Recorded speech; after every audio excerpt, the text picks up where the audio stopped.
Hold your seats, folks, and get the popcorn ready because it's another time for the PowerMist Power Hour. We are just guys 30 to the 3 away from Ray Rada and a great guest tonight. Talking racing, talking sports for the motorhead, from boats to motorcycles to cars. We'll be back in a moment, folks, for the start of the show.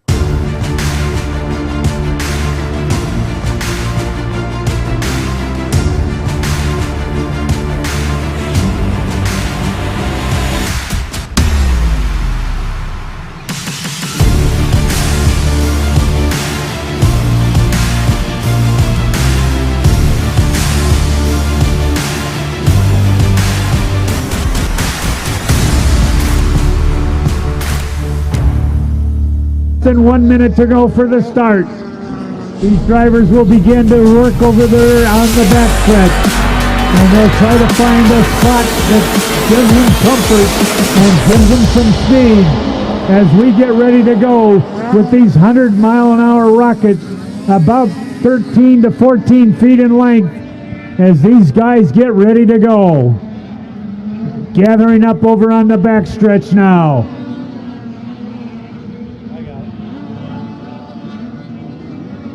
Seven of them ready to do battle. They'll have to come around all three of the buoys. That last buoy as they come up is called the 500-foot buoy. They have to stay in a straight line. Once they reach that buoy, here they come. Sailor on the inside. Austin Vanover outside. Into that corner. Big wall of water as they go through the corner.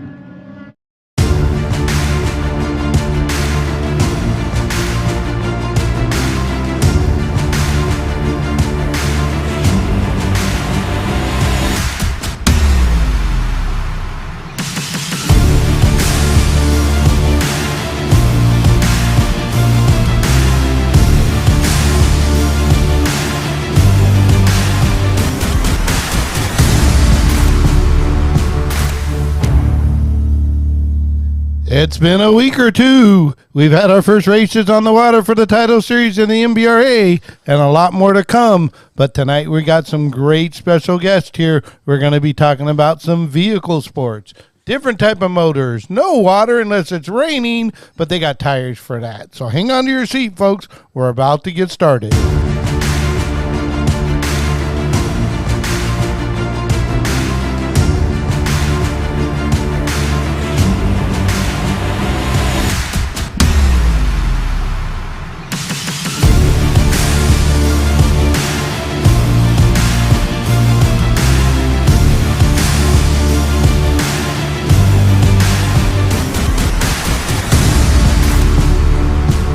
Guys, 30 to the 3.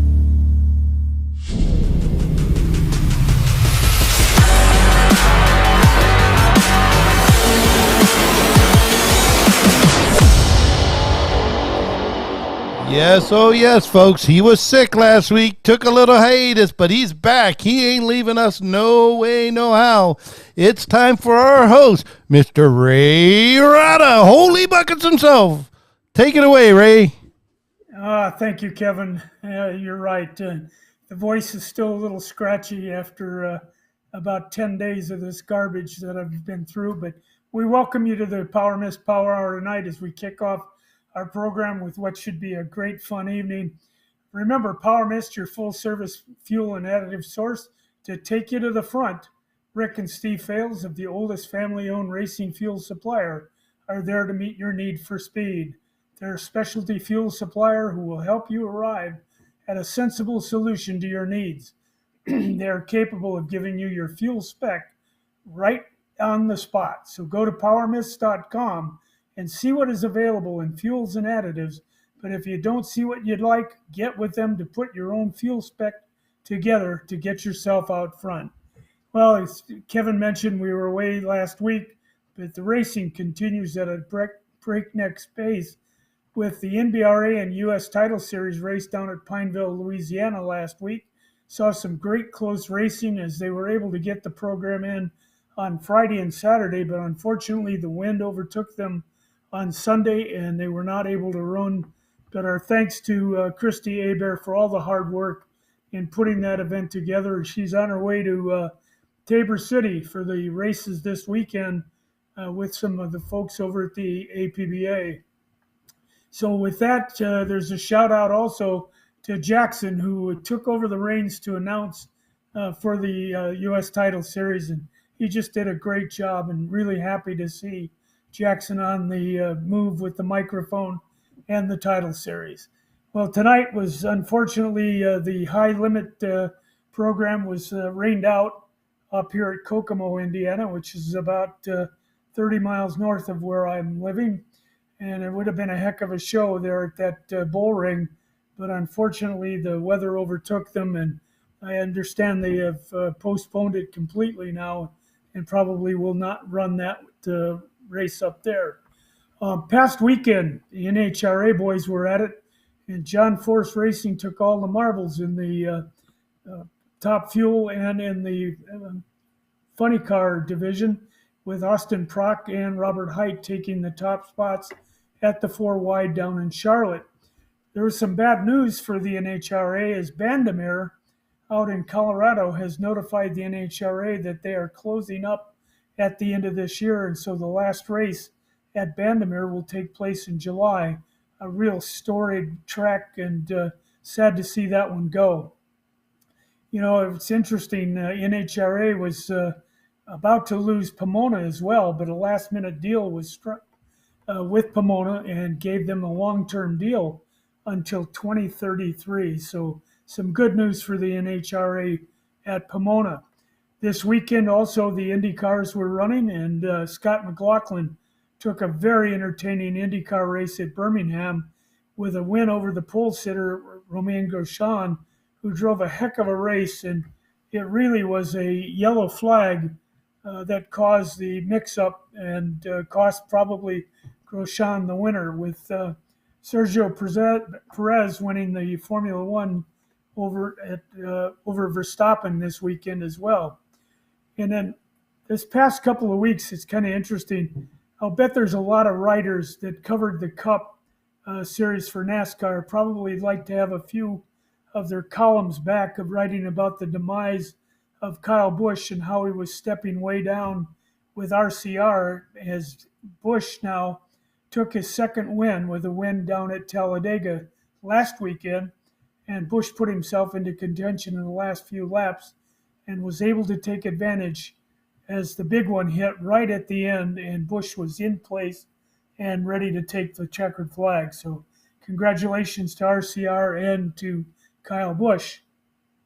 This weekend, the Truex boys took on Dover and took all the marbles home, as Ryan and his brother ended up taking both the Xfinity and the Cup as they took the win at Dover, and a heck of accomplishment with their parents on hand, by the way, as they took both Saturday and Sunday's win.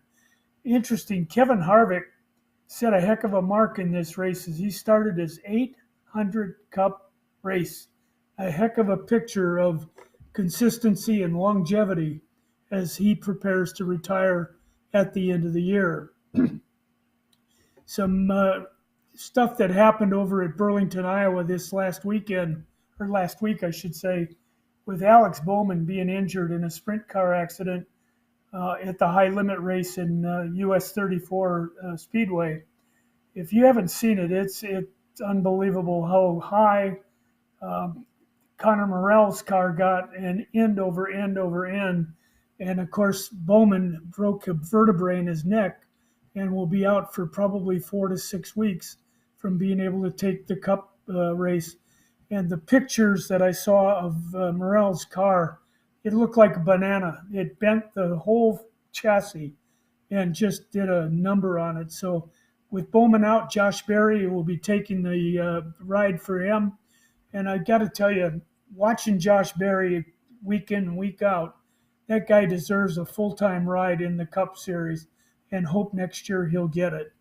And over at US 34, when Bowman was there in the accident that he had, Anthony Macri, who's had 20 starts already in his book this year, stretched out of the home tracks of Pennsylvania, and on the road took the win at US 34 Speedway in Burlington, Iowa.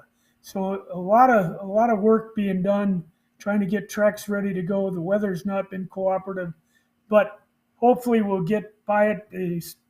Here in Indiana, we're supposed to be in the high 70s, low 80s at the end of the week. So hopefully we'll get some tracks dried out and be able to run. Well, tonight I've really got a special guest and appreciate our friend Doug Dodson, who's on the show with us tonight. Doug, welcome aboard. Thanks for having me. Well, Doug, you have been in the sprint car division for quite a while, but how about if you just introduce yourself as you see that beautiful car behind you? Thank you for doing that. That's a great shot of your car. But introduce yourself to us. Tell us a little bit about you. My name's Doug Dodson. I'm 39 years old. I've been racing ever since I was 12. My dad got me into go-karts around that time, and then started working my way up through micro sprints, and um, I was racing micro sprints. That was I thought that was just cool enough, being able to do that. My dad raced go-karts, and that was really as much as he raced. So being able to move up to micro sprints was awesome for me. And then, but then after a couple years of micro sprints, I had also joined the Army Reserves shortly after 9/11. Uh, one, you know, feeling like it was a the right thing to do at the time, and then also helping pay for college was certainly on my mind as well.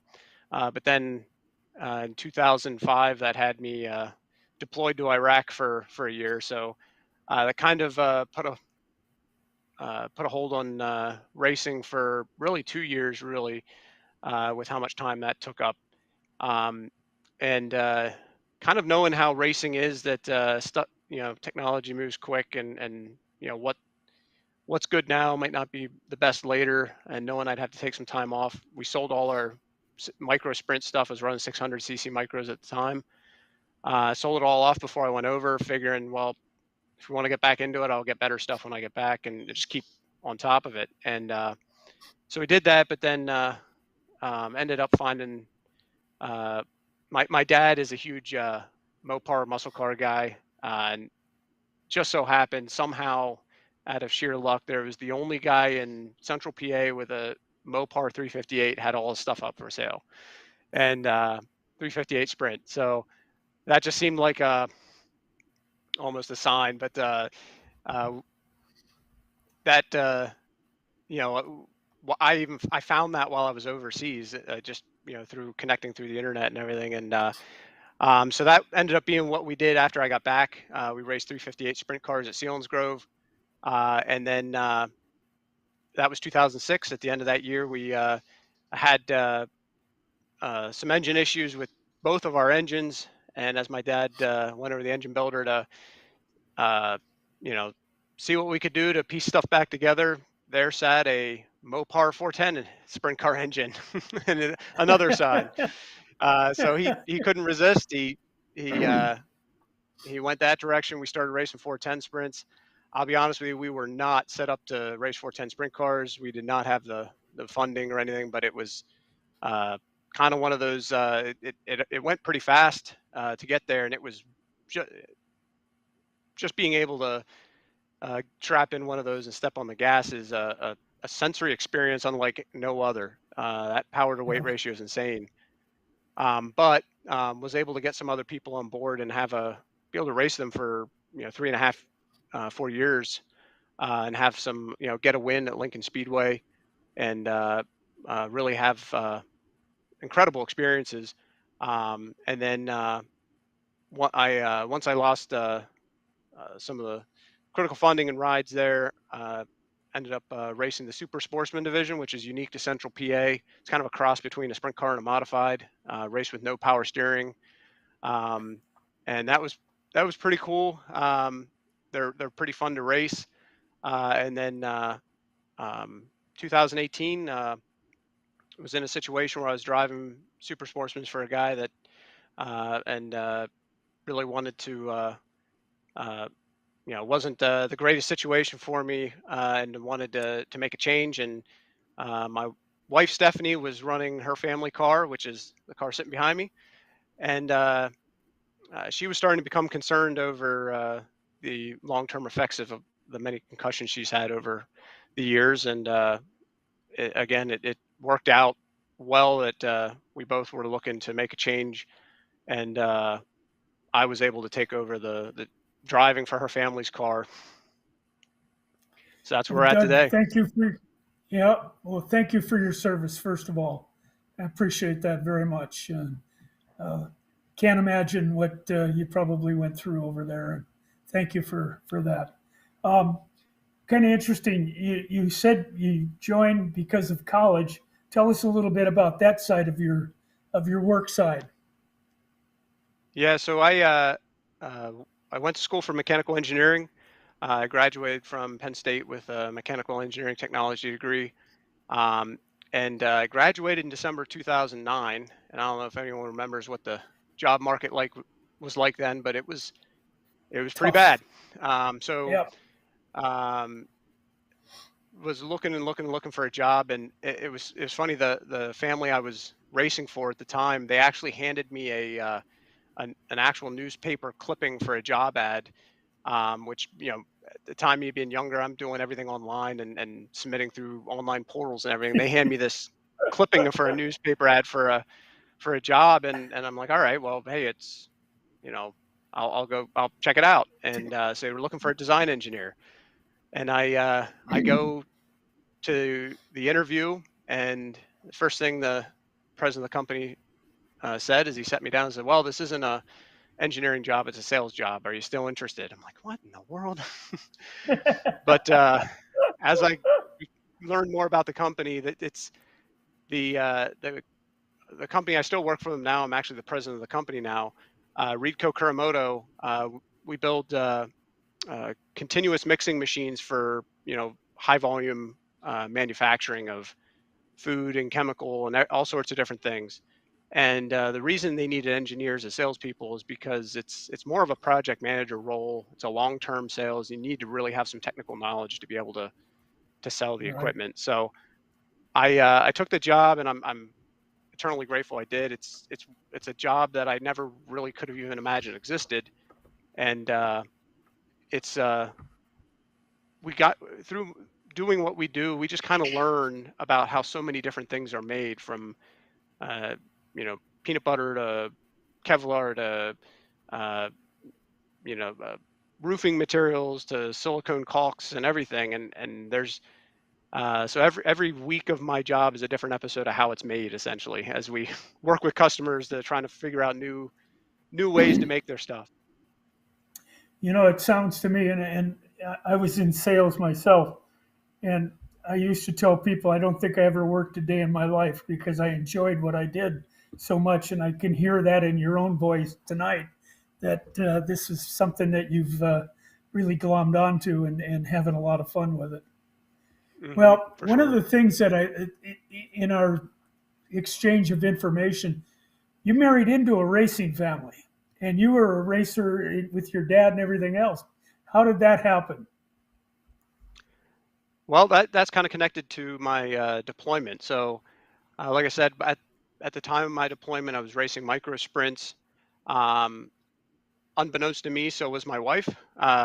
She was, but we were kind of from two different regions, even though we were not that far apart from each other. I was racing kind of in the central PA tracks, and she was racing. She from Harmony Township, New Jersey, racing like Lake Makatek and Borgers and places like that. Um, and our paths just never crossed.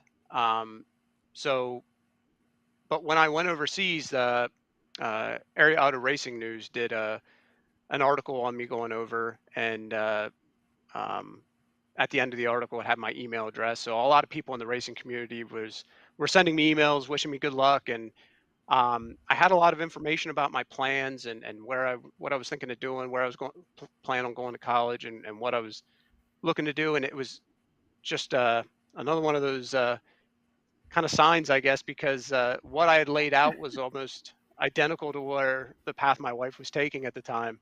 And so whenever she emailed me and said, "Hey, just wanted to wish you good luck," she mentioned about that, and it just kind of made her email stick out a little bit. And so we started exchanging emails and really connected that way. And um, unfortunately, it was 7 months before I was able to come home and actually meet her. But I guess the blessing in disguise there is when you're uh, communicating only through email and maybe occasional phone calls I'm able to get, not distracted by the whole actual being in front of each other and worrying about how, all the other aspects of that. You really can dive into some deep things and really figure out if you like each other, I guess. So I always laugh. Yeah, I say Len Salmons at Ariado is my matchmaker. well, it's really it was an interesting story as we started to dig in a little bit with where you're at. Now you've dropped a couple of names, Doug. Selins Grove. There's a lot of tracks. How many tracks within a couple hours of you out there in Pennsylvania? Yeah, I'm in the promised land for sprint car racing. It's and where we ended up finding a place to settle down is almost perfectly located. We're about 50 minutes from Port Royal, 50 minutes from Selinsgrove, maybe 20 minutes to a half hour from Williams Grove, an hour from Lincoln, uh, 20 minutes from Baps, which used to be Susquehanna, and an hour from Path Valley. So we can hit a ton of really good racetracks without driving more than an hour. I had a customer in Carlisle, and we talked all the time about trying to get over there to the different tracks. It just never worked out for us. But I always, and I hopefully I'll be able to get something. And when you're racing, maybe I can get out your way to get a chance to see you. Um, let's talk a little bit, and I'm going to ask you eventually to take a walk back towards your car if we can still hear you, and just kind of walk through the car with us a little bit.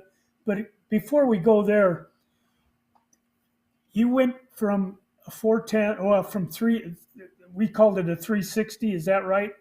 Back when we were living in California, that's what they Yeah, called the 360. the rest of And then you the went, rest of the country does 360s. We had a unique class here with the 358s. It was a steelhead flat top piston, so it was a little different. They actually run them both together here in Central PA now, and their 360s have a slight advantage, but they're pretty close. yeah. You know, before I go on to the other subject I want to cover, you mentioned that your dad found a 410. Garrity is just up the street from where we live here Mhm. in Indianapolis area. I mean, I'm hearing 40, 50, $60,000 for a 410. Is that in the ballpark? I mean, that's what they're going for used now. I honestly don't know what a brand new 410 would cost, but yeah, I mean it certainly is. I mean um, it's there's a reason for it for sure. I mean the what goes into those to make them be able to produce over 900 horsepower everything has to be kind of cutting edge material science and everything. Yeah, Um, but yeah, it's kind of it's impressive to me that there are as many teams as there are around, and just kind of how much money is in the sport, and the fact that it actually seems to be kind of growing in the 410 realm. It's neat to see, but it also for me, as I was I was involved in it while I was kind of going through college or doing some uh, uh, before I started my career, and you can kind of I ended up at that crossroads where it's like, all right, do I dedicate myself to a career, or do I try to make this my main focus? Because you can't do both. There's yeah, you can't be competitive in 410s if you're not really, you know, putting a lot of time, focus, and really uh, being hard on yourself. So it almost makes racing not fun to an extent as you go through those to that extent. But whenever you're able to win a 410 race, that is a pretty incredible feeling. That really makes a lot of that worth it. But yeah, as I once I got my more career job, it started to become obvious that it's like I don't have the time to be able to be thinking about this all the time and what I need to do to be better and what we need to do as a team to be better. And it wasn't it wasn't even a full year after I started my job that ended up losing my ride, and I think that was probably the right call. But the certainly the race saver class that we're racing now is a perfect fit. Um, it is it is designed to be a something that working people can afford to race, and it's the especially the PA Sprint Series we run with is meant for uh, setting up a racing series that is competitive. It's serious. It's all of the things that have uh, a professionalism about it, but also is meant that hey, we're doing this because it's fun. Nobody here is getting rich doing this or anything, so we're doing it because it's fun. So it really sets the culture that we're racing with is perfect for that. And I couldn't imagine doing anything else in Central PA right now because it just fits my lifestyle. Well, I asked you about the mechanical side of it, and knowing that you have the mechanical engineering background, and I asked you about doing your own. And give us a little bit of a blurb on that because it was really interesting to me, your comment.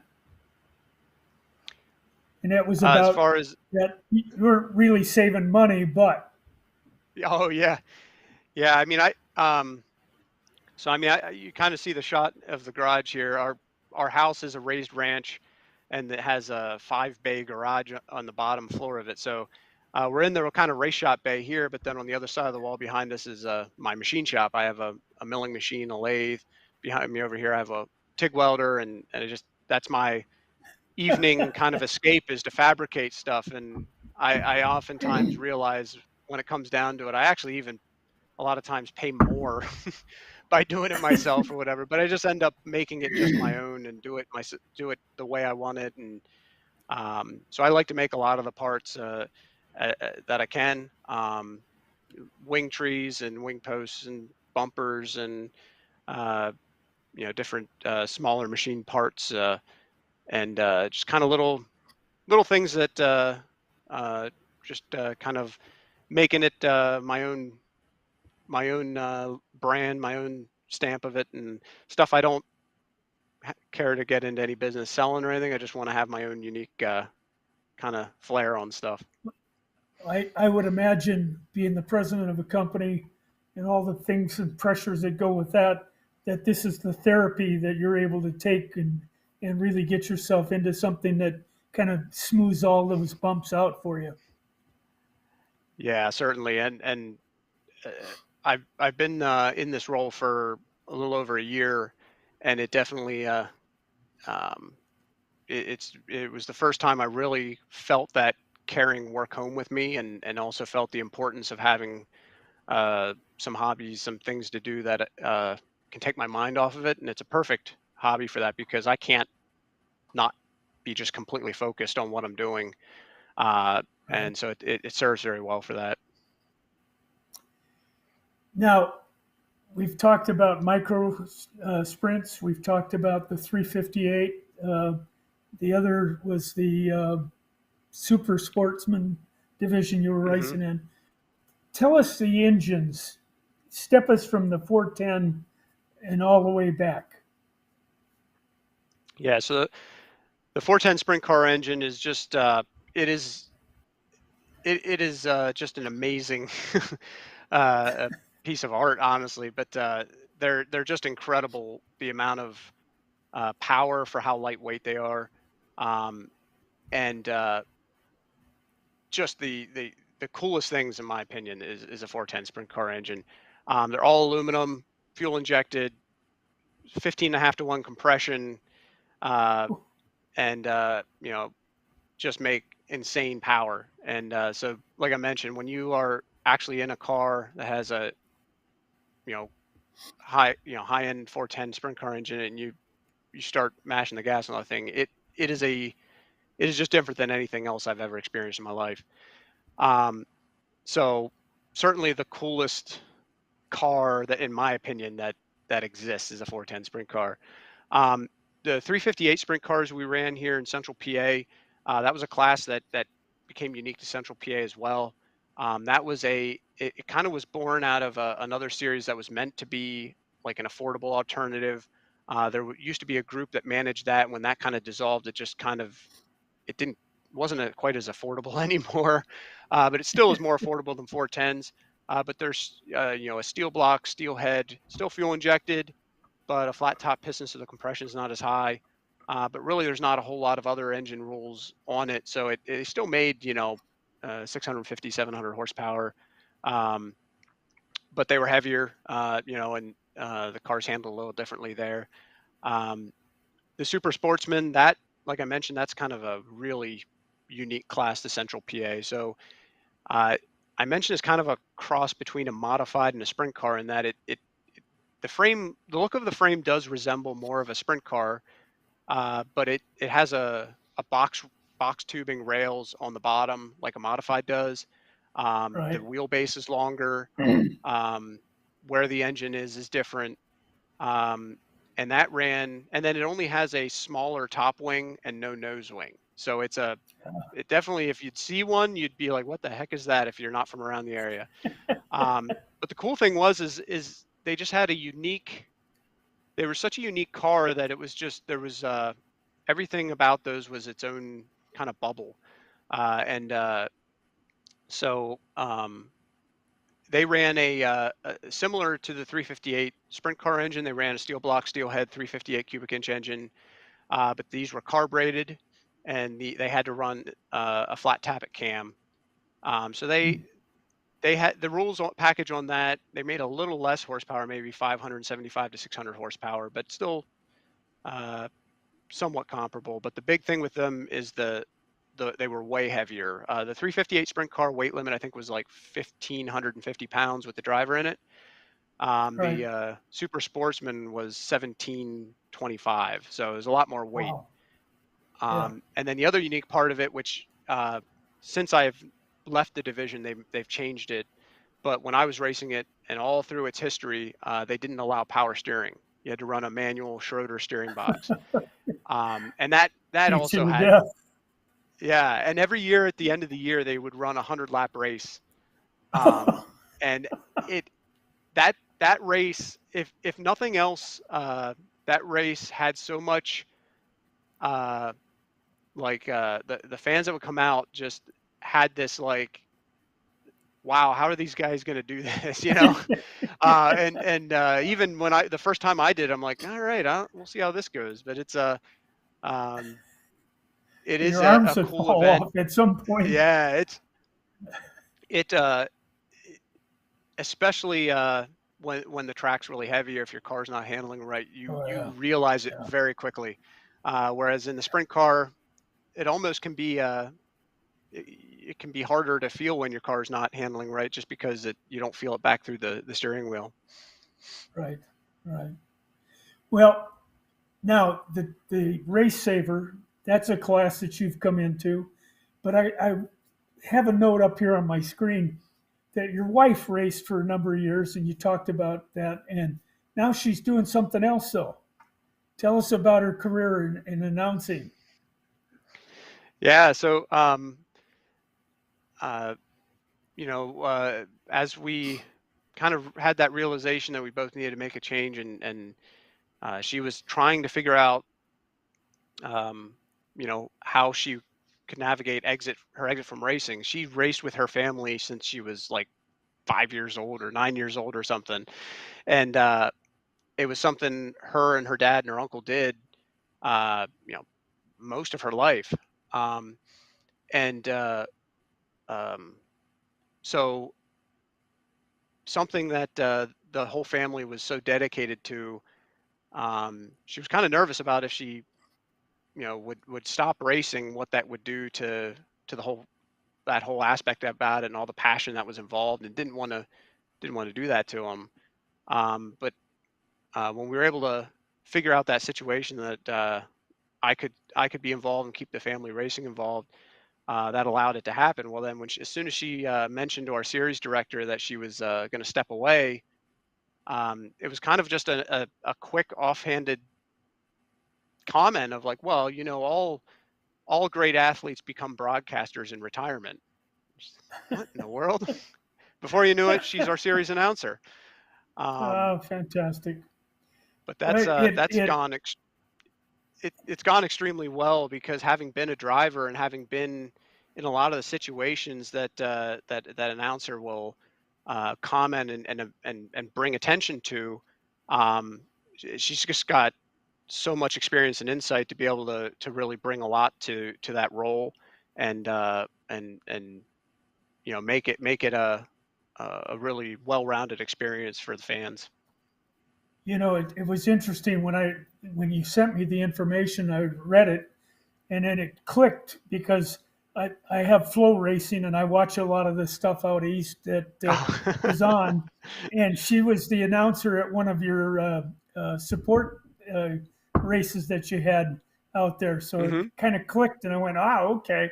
But yeah, it's interesting what you said about where she came from allows her some insight to not only be able to pass that along technical information to the audience, but also knows the drivers, knows what they're up against, looks at the track, knows where the spots are at. Maybe they're going to run, up against the cushion or down on the bottom, and so that really does bring an extra added adventure to Hmm. the races.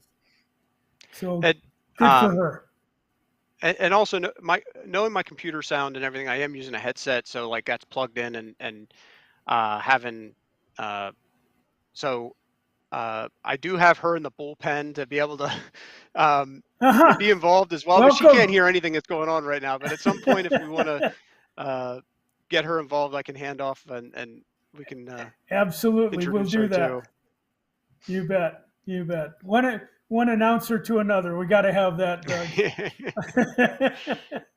Well, tell us a little bit about the Race Saver. Bring us up to date on what that means and how you got involved in it and where you take it to the next level. So I really got involved with it once my uh, when Steph's family got involved in it. They were her racing path was from micro sprints through midgets. She first ran the USAC Ford Focus midgets all up and down the East Coast and out through Indiana and Ohio and stuff. Um, and then that progressed them into the ARDC midgets um, that race around the Mid Atlantic area. Right. And ARDC midgets run a pretty full blown midget engine that it's crazy how you can have half of a 410 engine and almost cost the same. But midget racing's pretty, especially at the time, was pretty expensive. But that I think that's a really, I got to drive the car one time, and they're an insane amount of fun. Um, and Short wheelbase so and leg out. yeah, just the way, yeah, especially running wingless, that's really cool. Um, so they ran those for several years, and then um, again, just the amount of money it cost to field a midget just was increasing. The way direction the series was going was to actually allow more and more expensive engines too. So uh, she was able to get the opportunity while she was racing midgets to race a 305 sprint car for a local car owner, and um, as they were involved with that and working on that car, they really felt that was a good direction to go. And so they've been racing Race Saver sprint cars for, man, 12 years, maybe 13 years. Um, and it's a great fit. It's the way the rules package is done. It's the class was started by French Grimes 25 years ago, or maybe yeah, around that time. Yeah, and he came up with the rules package, and I don't know if anyone knows French Grimes. He's definitely a very colorful personality, and You know, anyone who knows him, you know, would say he's definitely got strong opinions about sprint cars and stuff like that. But he part of his personality kept the rule package very consistent and enforced. The rules have not changed in all those 25 years. It's been very consistent, um, and um, and managed very well. And that's the biggest thing. You can have great rules package, but they set up a really good tech procedure too. Um, and so it also makes it reasonable for teams, people to build their own engines. So our engines are built by my father-in-law, Steph's father, George, and he's been building them ever since they got into the series. Um, and So it's a it, there's no way to um, there's no way to make racing completely free or cheap. There's always going to cost money, but this class is the right balance of what you have to put into it for what you can really derive from it. Yeah, on the boat racing side that I was involved in for many, many years, people would ask about the cost of the equipment. And yeah, it's expensive on the front end, but our cost was really on the travel side. But it sounds like Mm. for you, you're within an hour, 2 hours of your local tracks, it becomes pretty, not inexpensive, but it becomes manageable, I guess is what I'd put it. Oh yeah, and especially a year or two ago when the fuel prices went crazy, it definitely was. We were feeling very grateful how close we lived to a lot of the tracks here. And Yeah, and then certainly also with having support from PowerMist, that certainly was very very helpful as well. Yeah, they're great folks. Great folks. How many races will you run this year, Doug? Well, so far it's not looking too great because we only got one race in since our season started in April. We were supposed to be racing every weekend, Oof. but really we have on our we had originally scheduled, I think, 24, 25 races. So most weekends from April to October we're racing. We have a couple off weekends.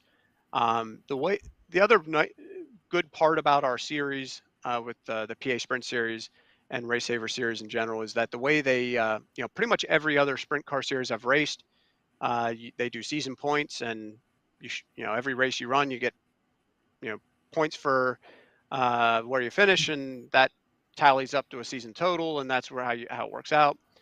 The way the PA Sprint Series does it, they schedule a lot of races, like 40 some races.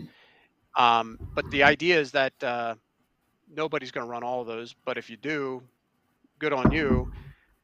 The way they structure their points is the points are based off of your best 20 races. So once you hit 20 Okay. races, you can be pretty well in the points. Obviously, the more you race, the more you can kind of knock out some bad nights and better your chances. But it doesn't make it that you're like, oh, if I want to run for points, that I have to run every single race there is. Right. You can really plan your schedule accordingly and still be in the mix. Yeah, I mean, there are times when you can't run, but if you can get your 20 in, you've got a shot at a point system that will work for you, which is Hmm. which is really great. Um, let's talk about that car behind you for a little bit. Um, you said you ran some without wings and some with wings, and I'm reminded I read a story about Jack Howdenchild here a number of years ago, and he was first time in a sprint car without a wing out at Terre Haute at the flat track out there. He said he Hmm. went into the first turn in hot laps, forgetting that he didn't have a wing up on top, and he said he bicycled through the corner and got it back on the ground. And as he got down the backstretch, he said he shut it off and just kind of looked up in the air, thinking, "Thank God I got through the corner." How much does that wing play into keeping you on the ground? Yeah, I kind of had a similar experience, and the funny thing is you know, you know, you, I had when ran the midget without the wing on. I mean, my wife was telling me, hey, you don't have a wing on, so you have to turn in way earlier. Told me exactly what I Yeah. need to do. Everyone, and I'm pretty observant. I understand it too. I can watch how things go, and so I'm like confident. I know exactly what I need to do, but it's those habits. And Yeah. same thing. I go in the first turn and just turned way too late, and it slid way towards the outside wall, almost nailed the outside wall, and it's like I knew what I was supposed to do. How did that happen? But it's just that until you actually do it and Yeah. experience it, you can. It's hard to explain why that would still happen, even after you know what you're doing. You should be doing. I'll bet. But it Yeah. definitely changes everything of how the cars react. They are two totally different animals. Um, and it's a weird like the wing cars, which is what I have most of my experience in, is uh, it plants the car. The car actually rolls left when you turn into the turn, and everything's about keeping the car as straight as you can, and you can actually you actually end up unless the track gets really slick, you really end up trying to drive in as hard as you can, and that keeps that car planted and loaded. Um, when I ran the wingless deal, it is a totally different feel. You you kind of turn that car and pitch it, and it almost feels like it just like floats on top of the track for a while, and the first time doing that, it scares you a bit because it just feels like it's not really digging into the track, and then all of a sudden, as you get to the point where a normal wing guy like me would be saying that's where I'm going to turn in, it starts to kind of roll over, bite in, and you start driving it off the right rear, and um, it's it's a neat feeling. It's a neat uh, you can. I think the cool thing about wingless is you can watch guys uh, really. There's a lot more flexibility in in making up for their car not being perfect or whatever by just changing their driving style and making Finding the themselves groove. better Yeah. than they were. Or a lot of times in wing racing, if your car's a little off, it's really hard to overcome that. Yeah. So there's um, you know but at the same time, the guys who are really good at wing racing, it's it's a finesse and a skill that is it's really top level. So Yeah. I have respect for I both, would. and Yeah. It's interesting because here in Indiana, we're non-wing for the most part. mhm, Few there's a every once in a while we'll see the wing, and when we were living in California, of course, that was all wing when NARC was out there yep. on the West Coast. Um, but it has to be when you throw that thing into the corner, and you just I can't imagine. I mean, in boat racing, we throw it in the corner, and you have a big fin on the left side, and it just kind of tracks for you. But when you're on dirt, and you maybe you got some wet down at the bottom, or maybe you're up against the cushion. But what does that feel like to just absolutely trust you're going to go through that corner when you go into that thing and you just throw it into the corner? After racing so long, it's hard to really explain because it's almost become so second nature. Yeah. And even when you go year to year and you get race the first race of the year, there's still a pretty high level of confidence and understanding what to expect.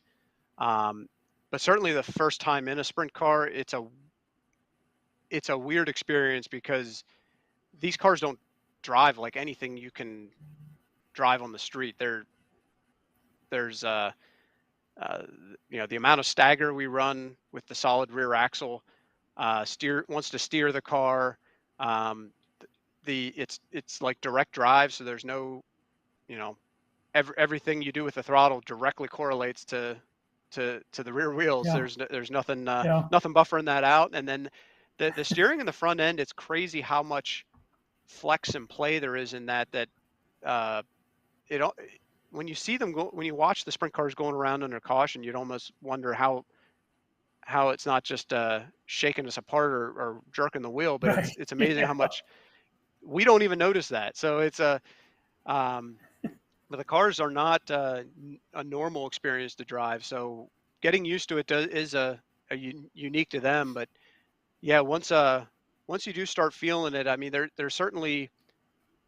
I know for me, I took to understanding how to get around the track fairly smoothly. I figured that out fairly quick. The struggle was, you know, then squeaking out that maximum speed. So like I picked up being able to win heat races and run around by myself really well. It's the racing with other guys and knowing how to get the car to work in different lanes when I needed to, that really took the long learning curve, and just understanding what it's also weird because what the feel of a sprint car in its best form for speed is a unique feeling of itself. And sometimes you think you're there, but it's not there. You're not right. And so it's just a constant learning thing, constant working at it. Um, but When you're on the track and you get a feel for what your car is doing, how much adjustments can you make while you're running versus what you can do in the pit? so I mean, with the race saver class, they don't allow you any in cockpit adjusters. So once you hit the track, Okay. you got what you got, and everything you're adjusting is just how you drive the car, which is actually fairly significant. There's, especially as the track slows down, there's a lot you can do with how you apply the brake, where how you arc into the turn, or and when you pick up the throttle, that can really change a lot with your car. So even if you don't feel great on that first lap, it's like, well, going to keep trying different things to try to make it better, as good Right. as I can. Right. Um, but the best, the kind of the for us, my favorite track to race with the race saver is Port Royal. Um, it's a bigger track for what you think would be good for race savers, but it's just awesome. And but the cool part about it is it's usually really slicked up to right up to the fence, and so the That's a big even fence it too. yeah. So that's probably one of the coolest thrills is you can go out there for the feature and you can see that there's just this tiny little pile of dirt built up on the fence, and like there's nothing really there but just this tiny little strip. And Right. to be able to just go in and you basically, when you're running up there, you pretty much run full bore right on the, just as close as you can to the wall, and it Right. and before you do it for the first time, you just are intimidated, thinking, I don't understand how anyone does that. But then the Yeah. first time you do it, Yeah. almost feels too easy. I mean, it's not easy, but it's like, oh, it almost, like, once you hit that right, it just kind of like That's where you your belong. Yeah. brain's gonna like tell you that you're not gonna hit that wall. Let's talk about your car behind you a little bit more. The size of the engine, the horsepower, what you can do or can't do to them. Yeah, so the Race Saver class is built around a Chevy 305 engine. So I always keep my eye out on classifieds and Facebook Marketplace for any 305 blocks. The good thing is Chevy 350 engine. There's a lot of use for those, and they get gobbled up. The 305, no one wants them, so you can pick them up cheap. Um, and so hardly anyone makes a high performance engine out of a 305. We're like the only group, so it works out well for us. But still, even at times, it can be uh, tough finding blocks. But they made a bunch of them.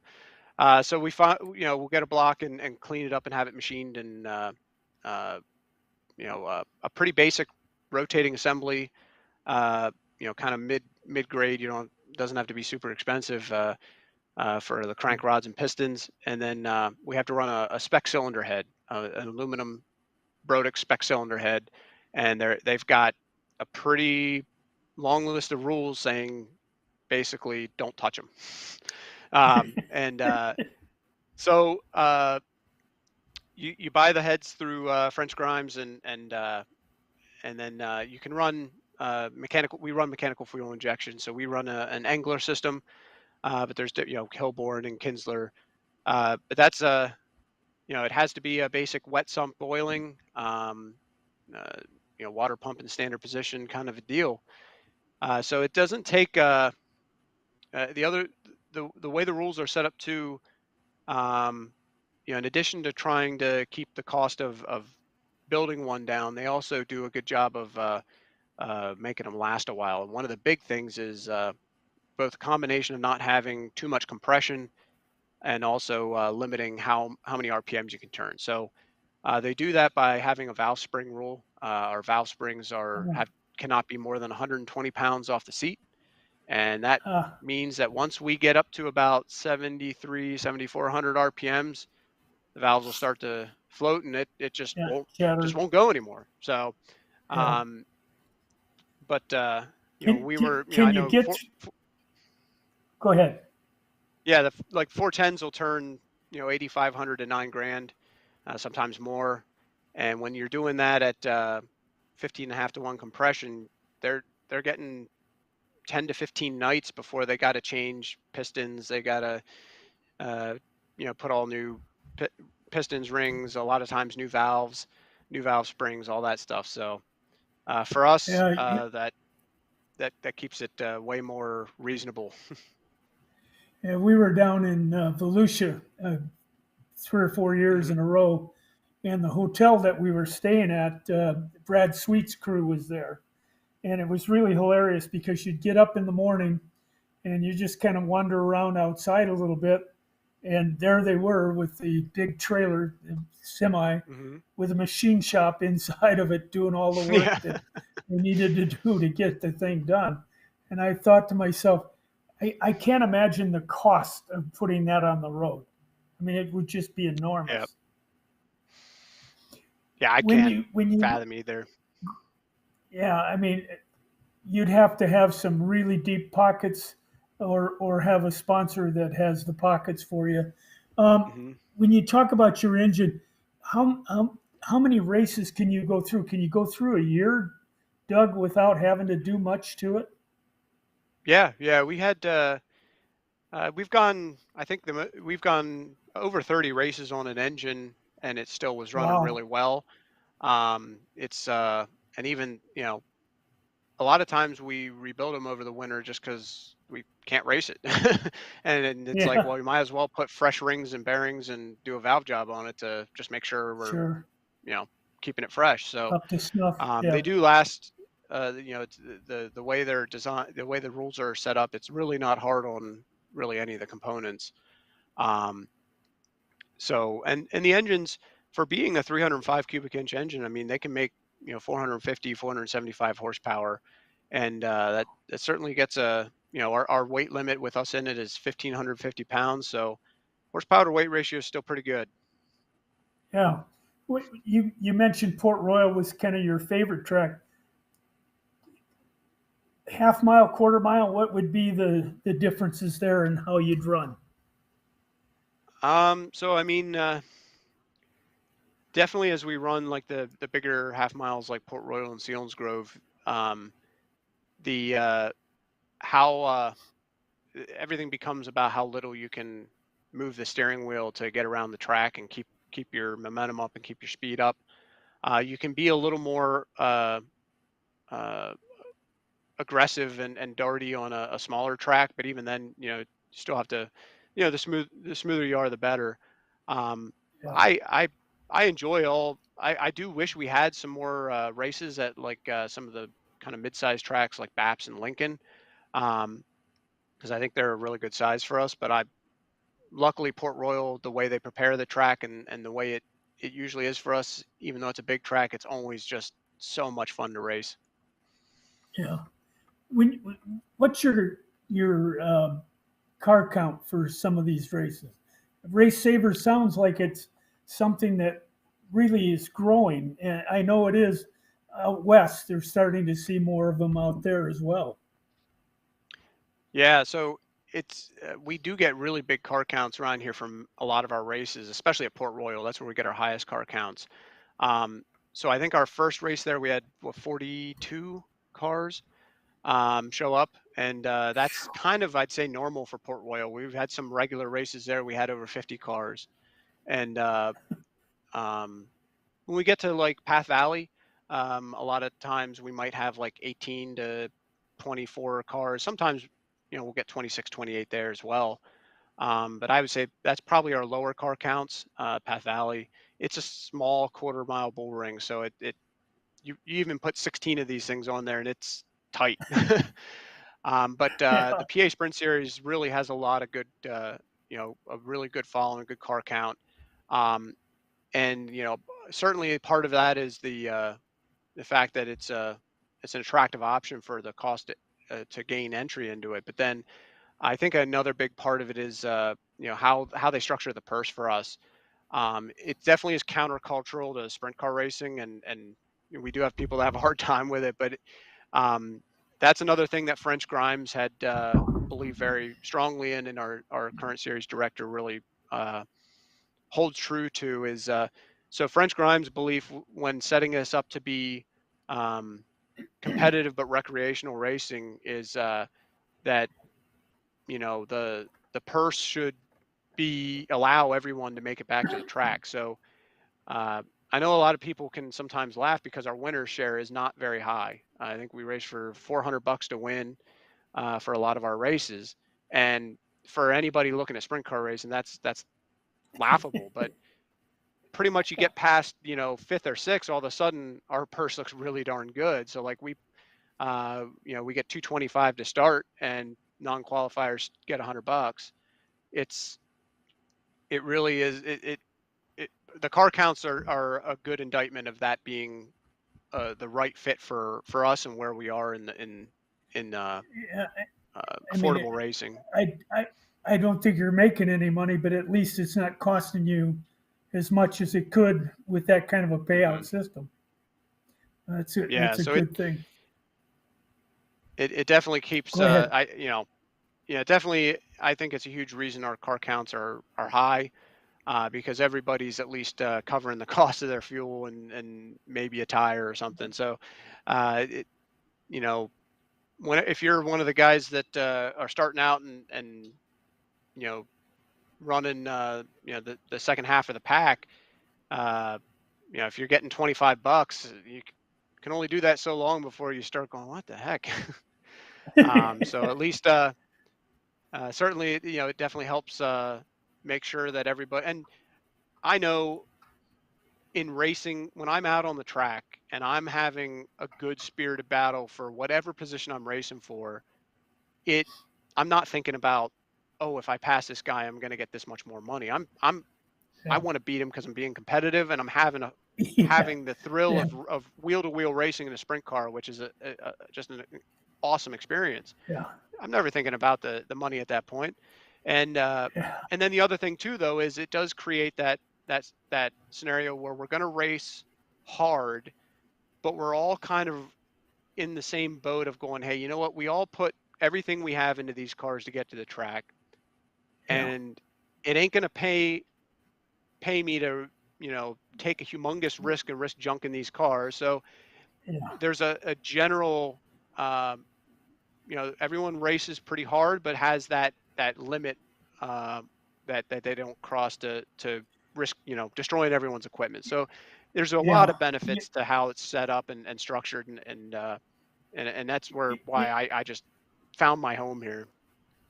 Yeah. It's interesting, Doug, the way you've described being able to run with somebody who's kind of same boat you are.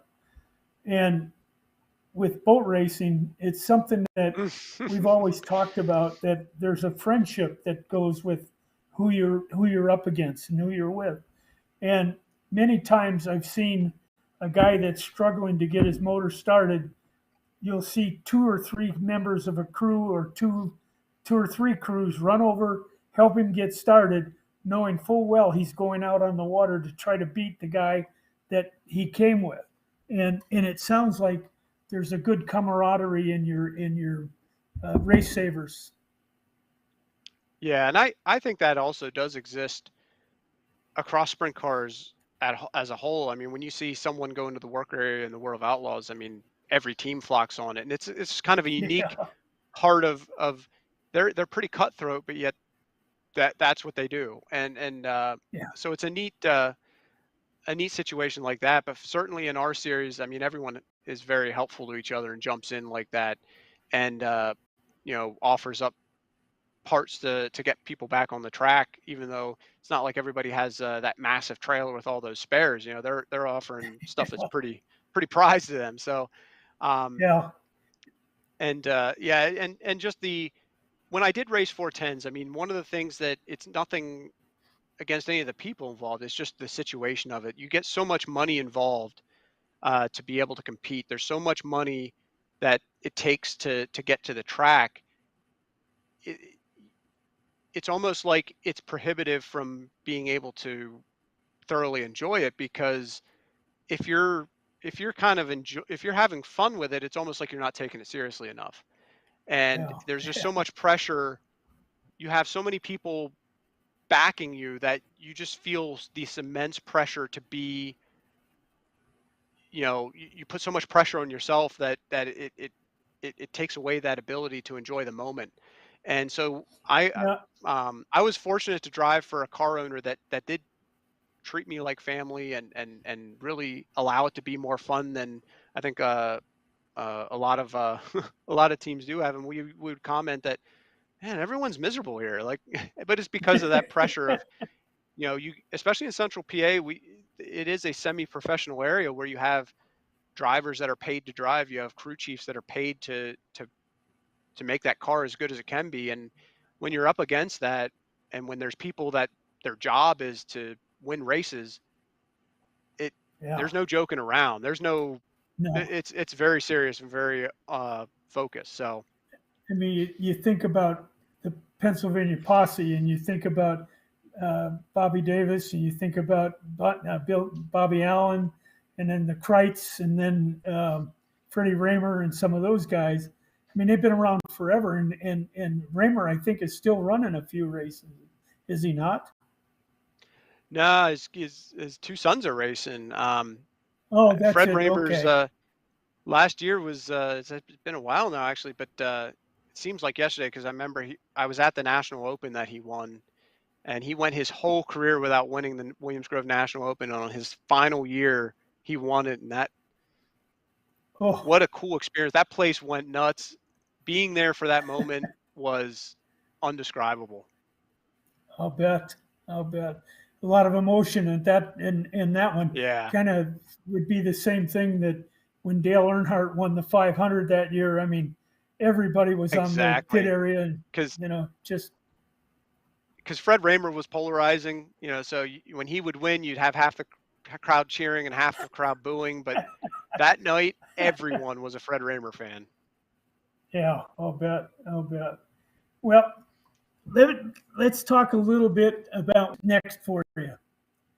What is there a thought of moving to another car? Are you pretty well satisfied with where you're at?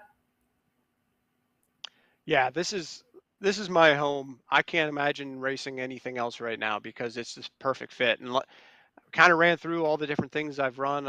I've kind of hit them all, so I have the experience of knowing what all that's like. And the s- the speed of the 410s is something that is I'm so fortunate to have been able to experience and compete in. Um, but with with looking at life as a whole, and what I can feel confident I can put an honest effort towards, that is not it. I would I wouldn't be able to balance work life and that life, as Yeah, well as the added stress of trying to find and manage funding, and make it work. So I don't have any uh, uh, eh, I don't have any interest or desire in really moving anywhere else, because this class fits. It checks all the boxes for me to get the maximum amount of enjoyment out of racing with the least amount of stress and stuff flying out of my wallet. So Well, it's interesting to me because you obviously Stephanie is supporting you big time in what you're doing, and I had my wife is the same thing. She's not a motorhead. She married a guy that she's an artist and all of that, and but yet when I walked out the door, she said, "Have a great time," and that has to be so much of a support level for you as well. yeah, and I mean, just in general, uh, I mean that we do everything together. So I mean, whether it's racing, we our one of our big non-racing hobbies is hiking. So whenever we have rainouts, then we're usually able to find at least some of the clear time over the weekend to go on a hike, and that's where we go on vacation, is to the mountains. So um, we're pretty much involved together, and yeah, there's not a I know there's kind of the old uh, um, uh, I don't know, that saying or like mantra that guys in racing have to balance that with keeping their wives happy. But I mean, I've got the best situation in that, you know, we're just both completely thrilled to be involved in it together, and both um, we're both wanting to be involved. We're both wanting to go to the track and do what we do. So it's not a we never feel guilty with our involvement or how much time that we spend. We're encouraging each other to spend more time in it and everything. So Yeah, that's fantastic. Well, as the year rolls by, what's the most important races that you'll run this year? we do have a pretty big race at Sealands Grove that is put on by the Pennsylvania Game Commission.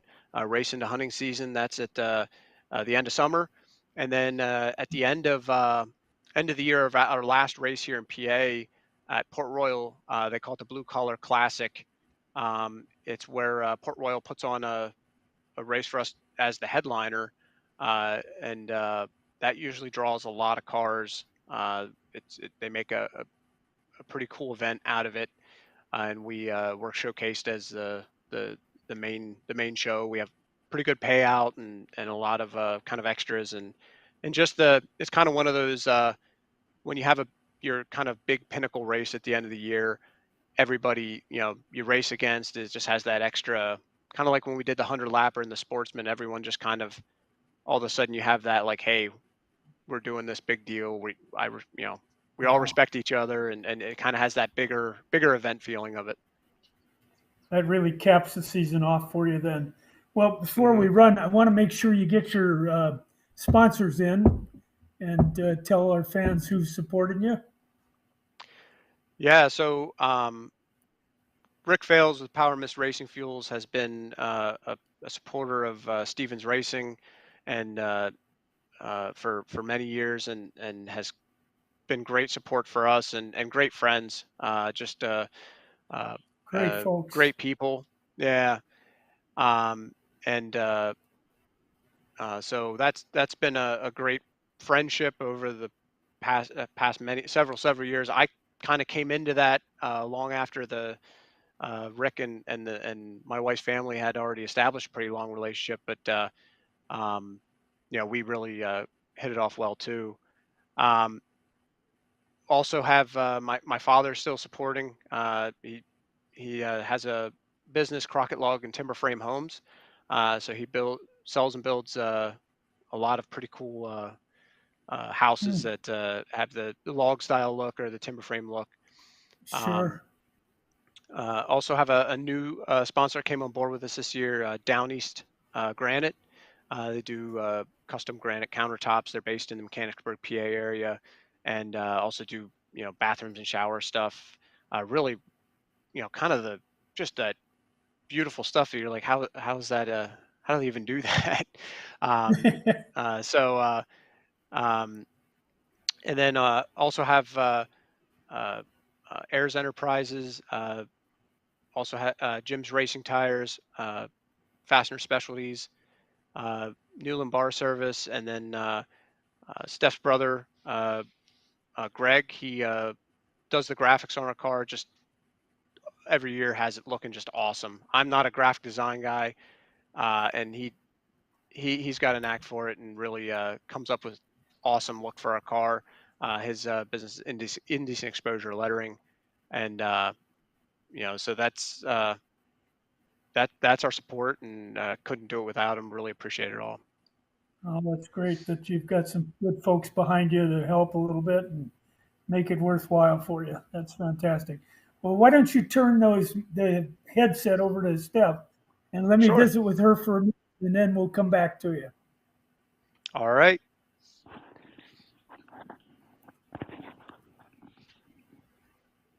Welcome aboard. Hello. Hello. How you doing? Welcome. Good, thanks. How We'd are love you? to have you here. I'm Well, doing look at that. good. A true announcer sits in the middle of the camera, Ray. I did the announcing for our title series boat racing, Steph. So I said to Doug, I said, when you snuck around the corner, I said 2 announcers talking to one another. So tell us a little Oh, bit boy. about that. How did you get involved in that? Like Doug said, it was bizarre.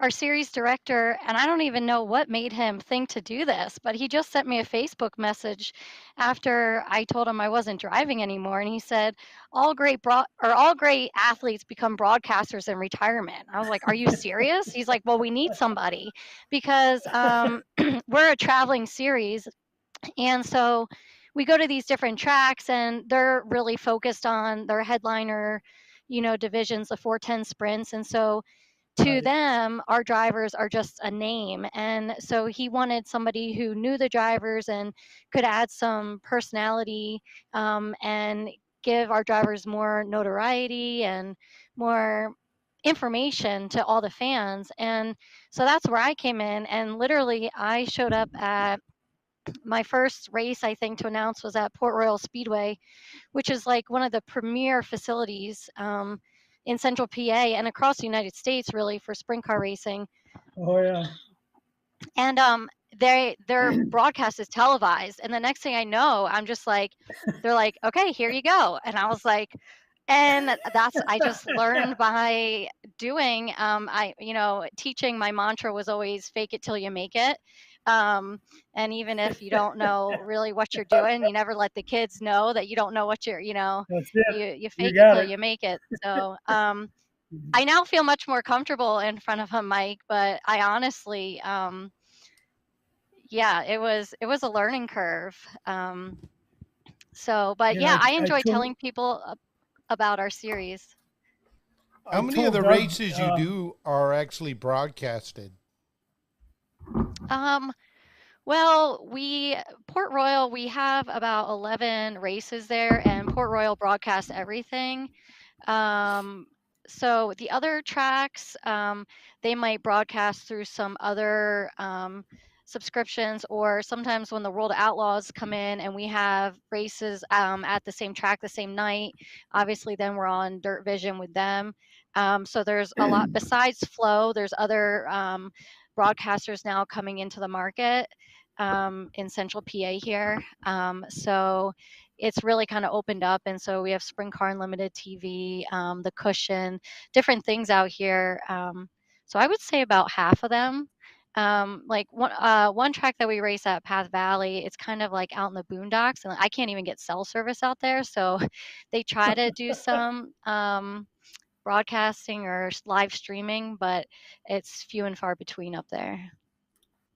Yeah, Kevin does our boat races around the country, outboard as well as doing some inboard races. So we're kind of on the look to see if there's some tracks out there that would love to have somebody to stream up on them. And if you hear of anybody, we'd certainly love to have you contact us. Especially with a Yeah. PowerMist. With PowerMist being Yeah. a sponsor, we're looking at pretty big getting into the enduro racetracks. And when you talk about a steer places to stream or to broadcast, we're very good in our technology because I learned it from the military how to go into foreign countries and do this. It's very, I'm able to put on streams that people are like, how did you do that? I can't even get my phone to work here. Oh, well, I got special ways I do it. But yeah, we're always looking for tracks and tracks that have PowerMist teams on it. And we're also looking this year to come highlight PowerMist teams. So we might just do a recorded in the pit type stuff too. And we might talk to you guys about coming and do that or get you to do some of them for us, because Team Toyota on some of the other stuff and the motorcycles and the boats, the fails have gotten into all those again. And we're looking to help promote them in all of those PowerMist stuff. Yeah, for sure. I would say the market is definitely it's opening up. Like just today, I saw on Facebook somebody talking about one of the main live stream out here and how they're no longer happy with it because, it's taking so much money away from the tracks, and tracks need money as well. If they're not getting people in the stands, they need to make some money off of the broadcast or whatnot. So it's always that like fine line of getting people in the stands, but also keeping people who can't come to the races interested and in the loop. Yes, that's where we work different. We compete with Flow on major levels right now in high school and college and everything else. Oh yeah. And our business model, just to say a little bit, and Ray knows this well, is we give back to the racing venues and racing events. We figure it's a partnership. Racing venues have the content, we have the technologies. Together we make a service for somebody.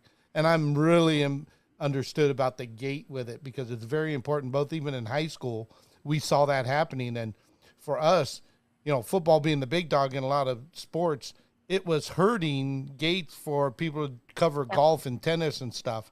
So we cover every sport. I mean, we do swimming, diving. In fact, I did the International World Diving just last week in Florida as a partnership with USA Diving because we just work so different. So if you hear about those people that are looking to have streaming for their sport and have a partner that helps raise money for their venue and the racers, that's who I am.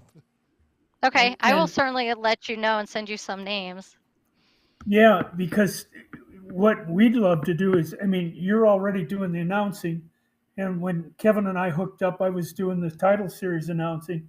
And we'd love to have you on with us as part of TKDS. Believe me. Oh, cool. That would be super to be able to connect up on something like that. Especially with your knowledge. Yeah. Sorry, the knowledge you have in racing would be a huge help with our PowerMist team here as we going forward. So we're definitely going to talk some more about that stuff. Okay, it's cool. really what you laid out, and what a lot of fans that listen to us as we're announcing don't quite get, that you've got that information and now you just have to figure out a way to get it so that they understand it. And to be able to do that is something that takes a lot of effort, and I commend you. I don't know if you heard, but when Doug sent me the information and said that you were the announcer, I told him, I said, I have Flow Racing, and I was watching a race out in Port Royal, and guess who I heard? Oh boy. So that was terrific. I really commend you. Well, Stephanie, thank you for all you do for Doug and for the Race Saver, and it's really been fun to have you guys on tonight. Yeah, thanks so much. I just want to give a shout out. So Rick is like family to us. Rick and then Steve at PowerMist, and I think Steve initially contacted me about setting this all up, and this is such a cool deal. I think it's neat how you're branching, trying to get into other things other than boat racing. And I'm in all, like, I need 4 wheels on the water is not my thing. So I just think it's a really cool thing. They can thing try to give you 4 props, but I don't know if I don't even know what that is. That's that thing that spins around and sends the water. Oh, like the propellers. Well, is that what you're saying? Yes. Yep. Yeah, we call it a prop. Yep. Okay. Yep. All right. Well, I figured that. And you're right about Rick and Steven. I think everybody's pretty aware that Steve's been going through some issues with his back, and hopefully he's going to be on the mend in a hurry. So, well, Stephanie, if you'd turn that back Okay. over to Doug, and we'll finish it Sure off. thing. But thank you very much. All right. Appreciate Thank it. you. Thanks for having him. Thank you. You bet. Well, Doug, thank you so much. Well, I hate to and I say, want to give you. Steve says we need to get Stephanie an 1100 runabout, and then they'll change her mind about the tires. Yeah, we need to get them to get a look at some of our racing sometime. That would be fun. When you got guys, Doug, that are laying on their belly with a motor that's turning about 12 to 14,000 RPM. Yeah. The motor, the driver, all of his equipment, he probably doesn't weigh 500 pounds, and he's running 100, 110 miles an hour on the water. I mean, it's just a crazy place. Yeah, I know. Steve showed me a video of one of the engines on a dyno, and it wound up, and I'm like, wow, that thing is screaming. He's like, oh no, it didn't even start yet. It didn't even start the run yet. And that thing got so high pitched, and I just couldn't believe how many RPMs they turn. It's insane. Yeah.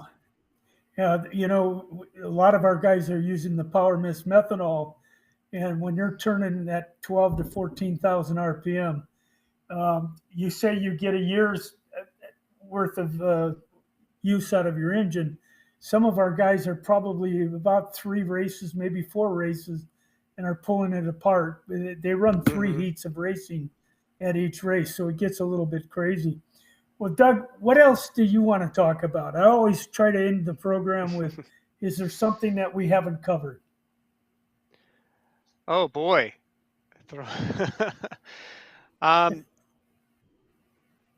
You're leaving it open ended. That's Yep. That's interesting. Yeah. I mean, I guess it's yeah, I'm not sure where to go with that. um, That You was have a one trick I question, used Doug. when I was. yeah, I know. I usually want to talk about anything and everything, so I apologize. That threw me for a No, loop. no.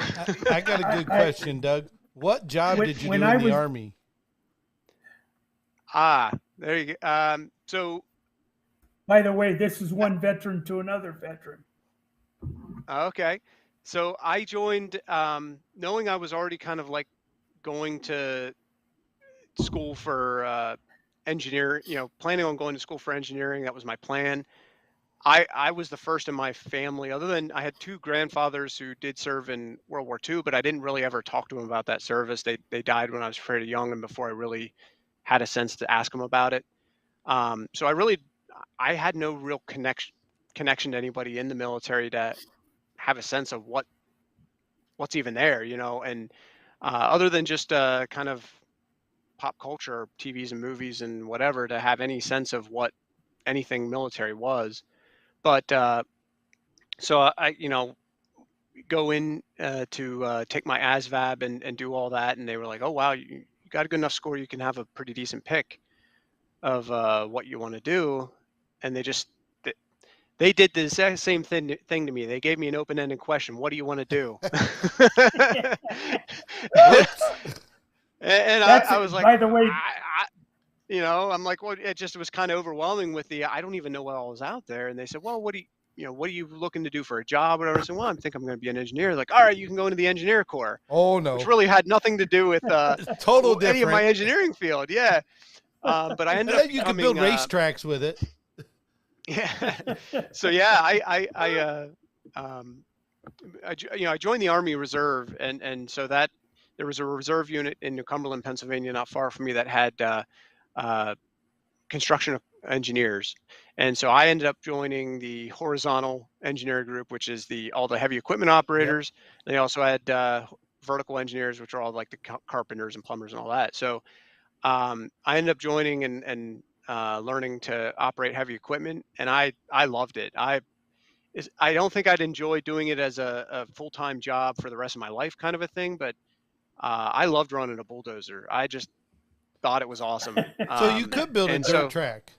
I could build a dirt track. There Yeah, you yeah. go. A skill I have enough taught. appreciation. I do have enough appreciation for grader operators, and also understand whenever, you know, sometimes racetracks will form uh, a little bit of like a hole or something going into the turn, and you can get really frustrated. Like, this hole's there every week. Why can't they get rid of it? And I'm like, well, if you've operated a grader, you'd understand how hard that is. They need a Zamboni at the track. Yeah, yeah. It's a ice So hockey term. I joined as when I joined, it was a 62 Juliet, and it changed to a 21 Juliet Mm-hmm. construction equipment operator, and then I was fortunate enough to have a pretty hard-nosed first sergeant Mm-hmm. who really, we were not run like the kind of stereotypical reserve unit with just, you know, getting together and drinking beer on our drill weekends. It was hard training. We didn't have hardly any budget to train with, but we were creative, and it really paid off for us as we had a pretty good unit when we deployed and everything. But through that, I also was able to get a slot in airborne school and go to airborne school, and so I'm a 5 jump chump. I had no I was not in an airborne unit to be able to actually uh, have that Didn't get paid experience, but I for it. did. Yeah, but I did get the chance to go and do the school, which it's a cool school. It has such a nostalgic feel to Oh, it. geez. And then being able to jump out of C-130s was a When you cool went to experience airborne too. school, was the 200-foot towers working, or were they still broke down? Nope, they were still broke down. Oh my God! I went to 1985. I went to airborne school, so they were working when I Okay. went. Long time Yeah. ago. Yeah, and the other thing, the week we were doing our supposed to do our jumps, there was I think the later end of the week, the remnants of a hurricane were coming through, so they truncated all 5 of our jumps into like 2 days. So we never did a night jump. And it was Jump after jump after jump. jump after jump, and my first jump was perfect, my first landing, and then they just got progressively worse. I don't know why that was. So the funny My thing first for one, me, I nailed it. so you know how they watch you. The reason they walk you out the green ramp and so far is they're watching to see people who are trying to fight a way through any pain or anything to hurt themselves on the first or second, third jump before they get on. Well, I broke my big toe on the first jump, half in a ditch, Oh, half on wow. a road, and I had to pain my way through to get to the 5th jump. Back in the day, but we made it happen. I don't know I'll tell that you what, there'd be enough silk in the world. Ray, I was tell you what, really young back then. But 98 jumps later in the military, I tell you, it took a toll on you. And it's amazing that they actually have to teach you to fall. Yes, all the right way. Yeah. Yeah. You spend 2 weeks just falling, you get back up and you fall, and you get back up and you fall, and then They put you on a then you swing start falling lander from trainer. higher and then higher, yeah, and you just fall. You fall nonstop for 2 weeks. It's crazy. We could have a whole show just about that experience. I was just saying, it's wildest times of life. Well, yeah. Well, my question, Doug, is actually a question that I used when I was hiring people. I would ask them, "What haven't you told me that you'd like to?" And you can't imagine what you'd hear. You can't imagine what you hear after that. So, well, listen, thank you so much for being with us tonight. It's been a great show, and I really do appreciate all the time you've spent with us. Tell Stephanie thank you as well, and we hope that you have a great season, and we'll be in touch. Certainly, yeah. Would love to do it again sometime. Yes, we will. Let's plan on at the end of the year, and we'll go back through what you had for a year, and we'll do it again. All right, sounds like a plan. All right. Thank you so much. Good night. Thank you.